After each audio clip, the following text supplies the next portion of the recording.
Եվ բոլոր մաքսավորներն ու մեղավորները նրա մոտ էին, որպեսզի լսեն նրան։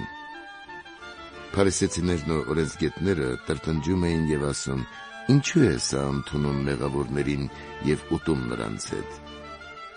Հիսուս նրանց այս առակն ասաց. «Ձեզնից ով է այն մարդը, որ երբ 100 ոչխար ունենա եւ կորցնի նրանցից մեկը, արոտավայրում չի թողնի 99-ին եւ չի գնա կորածի հետևից, մինչեւ որ այն գտնի։ Եվ երբ այն գտնի, կդնի այն իր ուսերի վրա խնդությամբ եւ կգնա տուն, կկանչի բարեկամներին եւ հարևաններին ու նրանց կասի.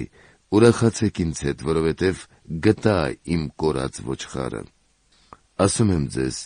որ այսպես ուրախություն կլինի երկնքում մի մեղավորի համար, որն ապաշխարում է, քան 99 արդարների համար, որոնց ապաշխարություն պետք չէ։ Կամ ով է այն կինը,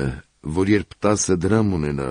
եւ մի դրամ կորցնի, ճրագ չի վառի եւ չի ավլի տունը փութով եւ չի փնտրի մինչեւ որ գտնի։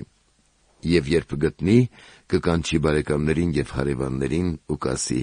ուրախացեք ինձ հետ, որովհետեւ գտա իմ կորցրած դրամը։ Ասում եմ ձեզ, Աստծո հրեշտակների առաջ այսպես ուրախություն կլինի